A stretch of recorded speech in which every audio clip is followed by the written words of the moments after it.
Welcome back to Chemotech TV, na leo tupo na mwendelezo wa networking, imeandaliwa na OpenTech. Leo tunaenda kujifunza swala la remote management of switches and router using SSH internet configuration.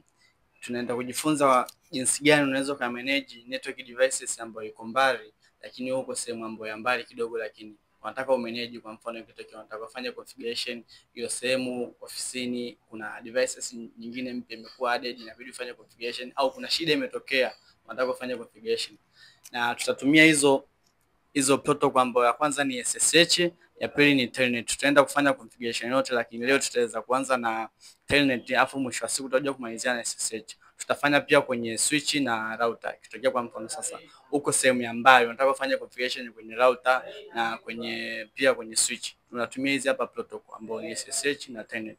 Scenario yetu hapa ni kwa mfano ipo hivi. Chukulia kwa mfano wewe ndio upo hapa, wewe ndio network engineer, upo kwa mfano upo tuseme upo Dar, lakini kuna switch kwa mfano ipo sehemu gani hapa tumeandika tu Mbeya, lakini it doesn't matter, lakini sehemu ambayo ipo mbali ambayo huwezi kuifikia physical.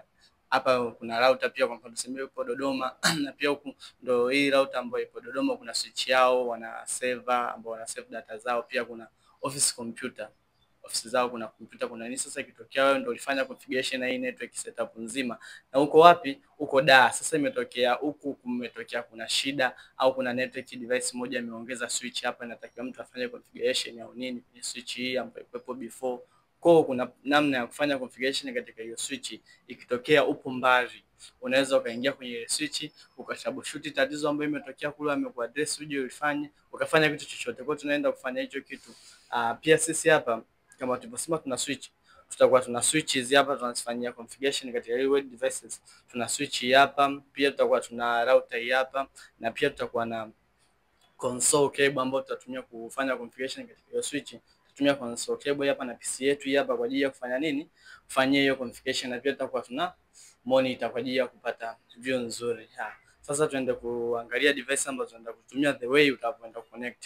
Sasa utakuwa kwa mfano unakuwa na console cable yako hii hapa. Ukija nyuma kwenye switch ambayo nitakuwa ifanyie configuration, switch yetu ndio hii hapa ambayo tunaifanyia configuration. Cha kwanza unahakikisha tu ipo kwenye power yako hapo sha connect. Cha pili unakuja unachukua, hii ndio console yako, unakuja unachomeka kwenye sehemu imeandikwa console hapa nyuma, console. Ukishachomeka kwenye console, lakini pia ngoja tuje kwenye router. Ukija tena kwenye router, hii hapa ndio router, na hivyo ukitaka ufanye configuration kwenye router kuna sehemu imeandikwa console. Kwa hiyo unakuja unachomeka tu kwenye console, kutokea ndio kwenye router hapa unaandika console, unachomeka kwenye PC yako. Sasa sisi tunaingia kwenye nini? Kwenye switch. Switch yetu ni ipi? Ya kwanza ya pili? Unachomeka tu kwenye switch yako imeandikwa console, unakuja kwenye mashine yako ambayo ni PC, unakuja kwenye port ya USB, unachomeka kwa sababu console yetu ni USB unavyoangalia. Unachomeka kwenye USB kabisa. Unachomeka kwenye USB hapo, shachomeka. Na ukishachomeka hapo sasa unataka ufanye configuration kwenye ile switch. Cha kwanza inabidi ulogin katika ile switch, uipate ile window ya kwenye switch kwamba imehakikisha umeingia kwenye login. Kama vile tulivyosema mwanzoni, lazima uwe na software ambayo inaitwa put. Hii put itakusaidia kulogin katika ile switch ufanye configuration. Unaingia katika window yako, ukipress window una search put. Make sure umeinstall hiyo software. Inatokea kama hivyo. Una click open. Kisha open inatokea kama hivyo unavyoona hapa mbele. Hii hapa ndio software ya port. Cha kwanza before hujaingia kwenye switch lazima ujue hiyo switch yako imepewa COM namba ngapi au port namba ngapi kwenye PC yako. Ili ujue lazima uende kwenye device manager. Na press window naandika tu device manager, unaingia kwenye device manager. Una allow administrative privilege. Ukishaingia inatokea device manager yako hapa. Unaenda kutafuta sehemu ambayo imeandikwa COM. Ukiscroll chini unaiona imeandikwa COM hii hapa, COM port. Una extend, kisha extend unaona kuna USB serial port ni COM number 5. Kama unakumbuka si console yetu ni USB serial port. Tukija kwa mfano umeitoa, ndio unakuja kujua kweli da ina refresh. Refresh inatokea kwenye COM port hapo, kunakuwa hakuna port yote kwa sababu ushaichomoa. Ngoja tuirejeshe. Shairejesha inarudi kama hivi. Kuja sasa kwenye COM port, unakuja kwenye COM port unasoma ni port number 5. Kuja number 5 unarudi kwenye put yako, COM namba 1 unafuta 1 unaandika number 5 afu na open. Kisha open hapa sasa tayari tusha login ndani ya switch.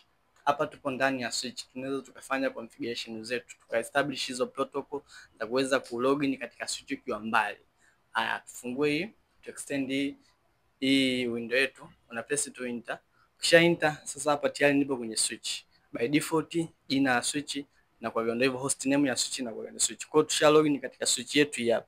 Hii switch number 2 hivi hapa big kutoka chini ya juu. Tusha login kwenye switch na window yake ndo tu hii hapa. Ngoja sasa hapa ndo tunaenda kufanya nini? Kufanya configuration. Tunasema leo tunaenda kufanya configuration ya telnet ambapo unaweza ka login katika switch ukiwa mbali, kufanya configuration kama kumetokea shida katika ile ofisi, ukaclear kila kitu. Ngoja sasa tuingie. Tunaingia sasa kwenye switch. Kuingia unaingia command unaandika tu enable. Unaandika enable lakini kiufupi tumezoea unaandika tu enable. AEN inawezekana tu. Kisha andika enable unaendelea, lakini pia ikitokea kwa mfano umesahau command au hujui hapo ufanye nini, unaweza kufanya nini? Unaandika una press shift afu question mark. Shift question mark. Kufanya shift question mark inakuonyesha command ambazo unaweza kuziandika katika hiyo module. Hii ni mode ya kwanza, user mode. Kwa ukiandika ukiminya shift question mark inakuletea command zote ambazo unaweza kufanya hapa. Unaweza kuziona kama command ni nyingi. Shusha command ndio hizo hapo. Kwa hiyo unaweza kaangalia kama unasahau command unaangalia je ni command gani. Ngoja tuingie kwenye mode ya pili. Mode ya pili ni config t. Tafute tushuke hapa config t, na pia kuna njia nyingine ikitokea kwa mfano hutaki kumaliza neno zima kuliandika. Unaandika tu kidogo na minya tab. Config atufanye hivi, config nimeminya tab imekuja kuleta yenyewe t, afu na minya tab na maliza tu yenyewe terminal. Haya, tushaingia kwenye mode ya configuration mode. Tukua kwenye user mode, tuingia kwenye privilege mode. Ya tatu na nini? Ni configuration mode. Sasa hii ni mode ambayo tunaweza tukafanya kila kitu ambacho tunakitaka sisi configuration. Ndio maana ukiingia hapa mwanzo tumeandika switch, afu nini? Config. Hii ndio configuration mode ambayo tunaweza kufanya kila kitu ambacho tunafanya. Cha msingi cha kwanza huwa inashauriwa kufanya nini? Inashauriwa cha msingi cha kwanza una set host name katika hiyo switch yako. Ngoja tu set host name. Kwenye ku set host name unaandika tu command host name. Host name, kisha andika host name, unaandika jina la switch. Ngoja sisi tuliite telnet kwa sababu tunaenda kufanya configuration na telnet. Andika tu telnet. Kisha andika inakuletea hapo. Ushafanya configuration telnet na badilika kwenye switch na kuja telnet. Kija kuangalia ni kweli shabadilisha imekuja kwenye nini? Kwenye telnet. Sasa cha kwanza lazima umake sure devices ambazo unataka kuzifanyia configuration, kwa mfano switch na pia PC yako, kwa mfano kama unataka kufanya testing, ushafanya configuration, lazima ziwe kwenye network moja. Tunapofanya sisi testing hapa sasa hivi tutakuwa kwenye network moja. Lakini pia nashauriwa tunapofanya configuration unaipatia IP address ya ile VLAN ambayo upo. Lakini pia unaipatia IP default gateway. Wewe unashauriwa unafanya hivyo. Ngoja sisi cha kufanya tuipatie IP address ya VLAN 1. Ngoja tuingie kwenye interface VLAN 1. Hii ni default VLAN ambayo uwezo kuiconfigure, inakuwa ipo by default, inakuwa configured kutoka manufacturer, inakuwa ipo by the way, unaweza kuidelete, uwezo kuifanya nini, inakuwa ipo. Kisha ingia hapo, unaingia, ngoja tuiwashe kwanza, no shutdown, channel shutdown, na kuja kwenye IP address kama nilivyokuambia, kama ni mvivu kidogo utaki kuandika na mia tab IP address na mia tab inamalizia tu IP address, naipatia 192.168. Hii ni class C ya IP address, ndio maana imeanza 192.168. Hapo ndio na namba inayofuata ya tatu ni octet ya tatu ni nini, na kisha network. Ngoja sasa tuseme tupo katika network namba 1, afu naipatia namba ngapi IP address? Ngoja tupatie .2. Afu narudi na malizia nini na subnet mask 5.5.255.255.0. Shaingia hapo, shaipatia IP address hiyo nini, hiyo VLAN 1. Hapa inawaka kama unavyoangalia hapo, inawaka hapo, inawaka vizuri. Shaipatia, inaenda kuwaka, shawaka hapo tayari, shawaka, una exit tu. Shaipatia IP address, na wewe umepatia IP default gateway, ngoja tuweke 192.168. na set ya advanced level. Tukisema at advanced level tunaipatia IP address ya kwanza katika ile network yetu. Inawaka, ngoja IP address gateway 168.1.1. Hapo shaipatia IP default gateway, Tukishaipatia IP default gateway, tunaenda sasa kufanya configuration ya telnet katika hiyo switch ambayo itasaidia sisi kulogin tukiwa mbali ya hiyo switch. Tunaweza tukalogin katika hiyo switch na kufanya configuration na kila kitu. Sasa hapo tunaenda kufanya configuration ya nini? Ya telnet. Kwenye kufanya configuration ya telnet, unaingia unavesi tu line VTY 0 afu 4. Hii inamaanisha nini? Sasa kidogo, line VTY 04. Hii inamaanisha nini? Line VTY ni virtual terminal line. Hii ndio sehemu ambayo tunaenda kufanya configuration na hiyo protocol SSH na telnet. Lakini sisi hapa tunaanza na nini? Na telnet. Na kwa nini hapa nimeweka space 01? Hii inamaanisha nini? Ni kwamba watu 5 wanakuwa na uwezo wa kulogin katika muda mmoja. Kwa hiyo unakuwa na session katika session moja wanaweza wakalogin watu 5 katika sehemu tofauti, wanafanya yani washa login. Kwa mfano hapa hii 0 kwenye mambo ya kompyuta inahesabika kama namba. Kwa hiyo inahesabika hapo ni 0 1 2 3 4 5. Kwa hapo ni watu wangapi? Watu 5. Kwa hiyo tukishaingia hapa, tushaingia kwenye virtual terminal line. Tukishaingia hapa tutaipatia password ile na ile moja. Andika tu password. Na wakaka ngoja nije password. Naipatia password yoyote. Basi 1 2 3 ndio password ambayo tutaulizwa tunapoingia kwenye ile switch. Kwa hiyo tuna allow switch itarequire password endapo pale tunataka kulogin.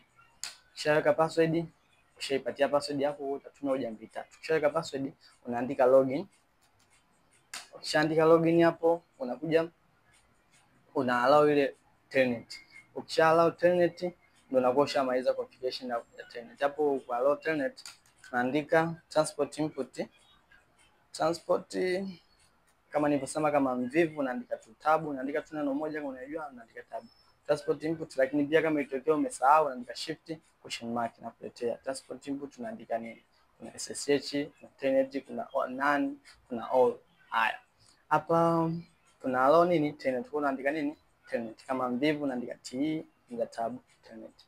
Hapo tushafanya nini? Tusha allow telnet. Kwa inawaka sasa hii na ile plan yetu. Inawaka yenyewe tu automatic. Kwa ushamaliza hapo una exit. Ngoja tu exit. Shatoka kwenye virtual terminal line, tumeingia tu kwenye configuration mode yetu, shatoka. Haya sasa.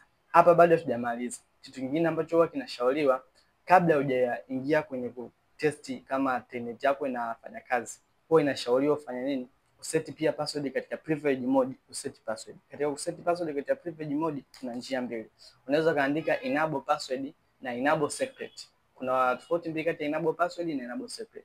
Kwenye enable password, password yako inakuwa stored katika plain text.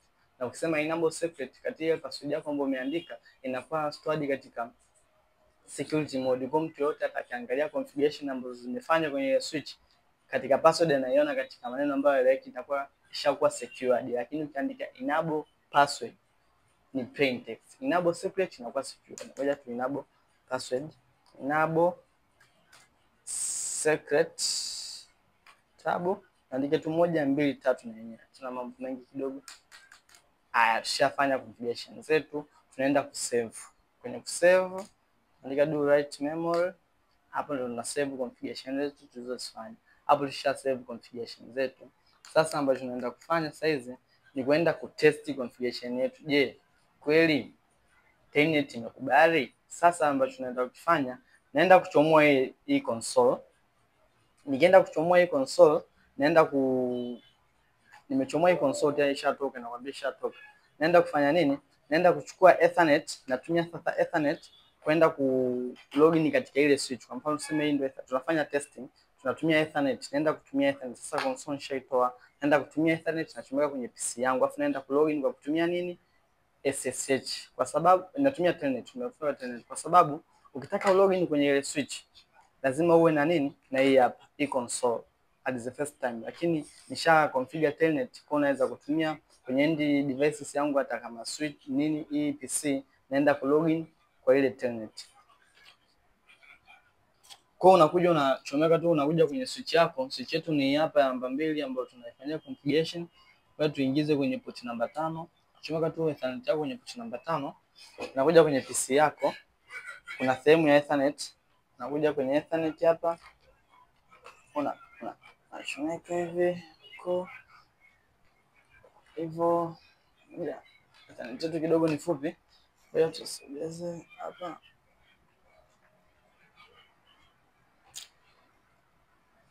Ukishachomeka hapo, inaanza kuestablish communication. Ukishachomeka vizuri, ina establish communication, inaanza kublink katika amber color. Hapa inaonyesha nini? Switch na PC yangu zina communicate. Zikisha communicate inawaka green color. It means communication ishakuwa established. Kwa tunasubiri mpaka communication itakuwa established. Kwa hapo inamaanisha kwamba tutaweza communicate na switch. Hapa sasa zina negotiate.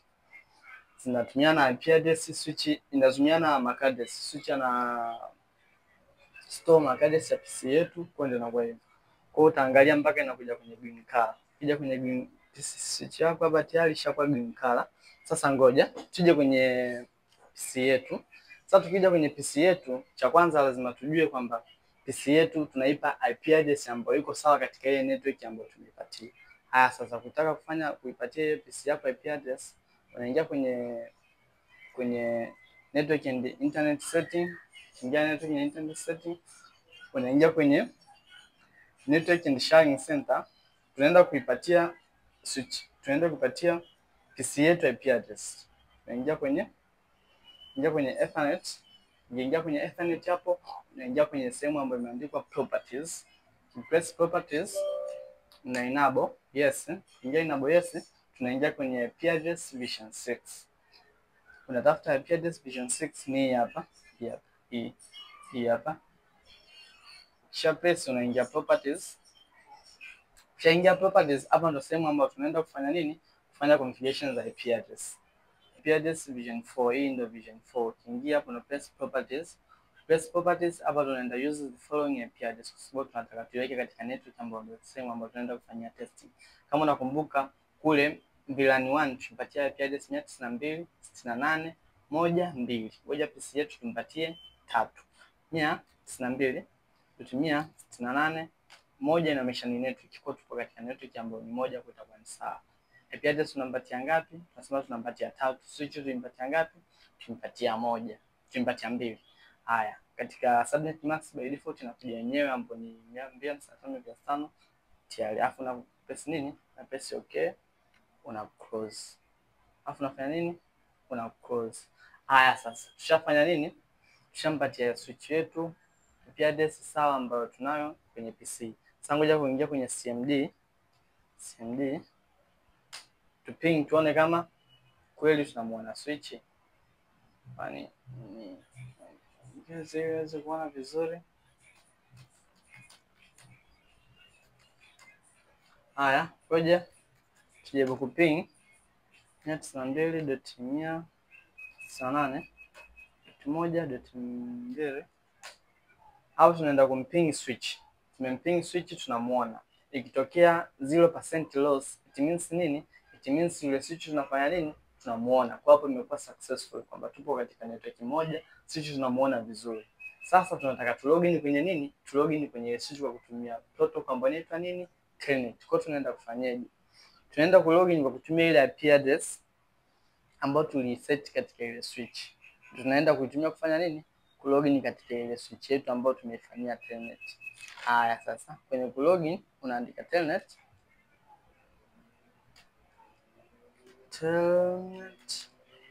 192.168.1.2.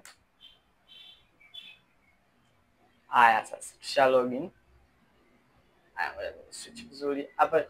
Okay, tusha login sasa kwenye switch. Telnet imeshakuwa hapo, tusha login kwenye switch. Kwa nini nimeandika telnet 192? Ile ndo the way inavyotumika ku login kwenye switch. Unatumia ile IP address ambayo ulipatia ile switch. Sisi tulipatia 192.1.2. Kwa ukishaingia kama nilivyosema hapa na kuletea sehemu ya kuweka password.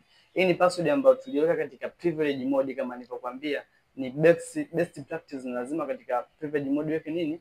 Weke password. Lakini pia kuna kuaga na timeout. Expire login katika switch yako tushaping katika kutumia telnet inakuletea hivyo, inabidi sasa uingize password. Unaingiza password ambayo hapo uliweka katika ile login unapotengeneza visual terminal line ambayo tuweka 1 2 3. Press enter, unaingia sasa kwenye user mode. Kuingia kwenye privilege mode unaandika enable. Ukiandika enable inakuletea tena password. Hapa ni password kama nilivyosema. Best practice ni lazima uweke katika privilege mode, uweke password ambayo unaweza kufanya enable password au enable secret. Tuweka password 123. Tuweka 123, tushaingia sasa kwenye privilege mode. Nataka tuingie kwenye nini? Kwenye configuration mode. Unaandika tu config kama mbivu, unaandika tab, inaandika tu configure t, unaandika tab, unaandika tu terminal. Tushaingia hapo, tushaingia sasa kwenye configuration. Tumetumia nini? Tumetumia protocol ambayo inaitwa nini? Telnet. Kulogin kwenye nini? Kwenye hii switch yetu. Kwa tumetumia Ethernet, tutatumia console. Tumetumia Ethernet, tumelogin katika nini? Katika ile switch kwa kutumia Telnet. Kwa ukiingia hapo unaweza kufanya configuration zote. Ngoja tufanye configuration, tufanye kubadilisha jina nini? Jina la switch. Kwa tuandike hostname tab, hostname tuandike finished, tuandike tu done today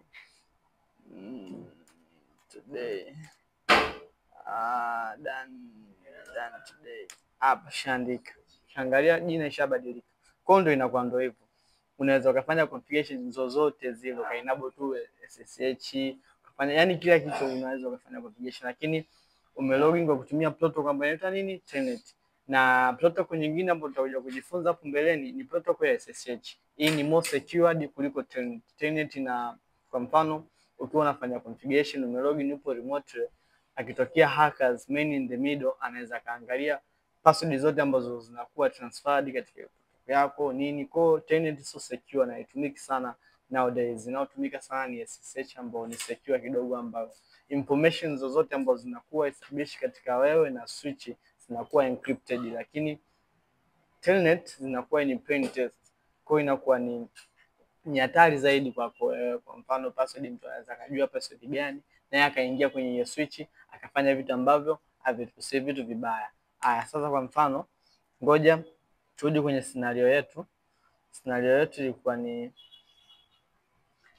scenario yetu kama tulivyosema mwanzo, tulikuwa tunafanya remote management of switch au router kwa kutumia protocol ambazo ni SSH na Telnet.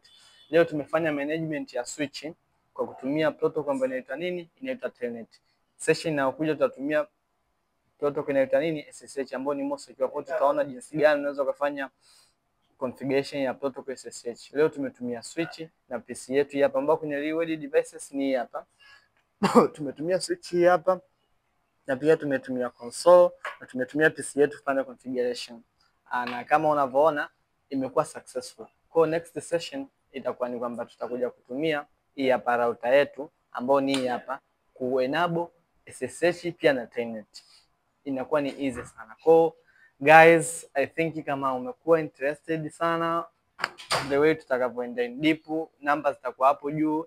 Kemotech ataweza kuweka namba hapo vizuri. Kama una swali, kuna kitu hujaelewa, unataka uelewe in deep zaidi, unaweza kucheki tukafanya mambo yakaenda vizuri zaidi. Na I think next session tutapiga SSH katika devices zote. Welcome and enjoy learning.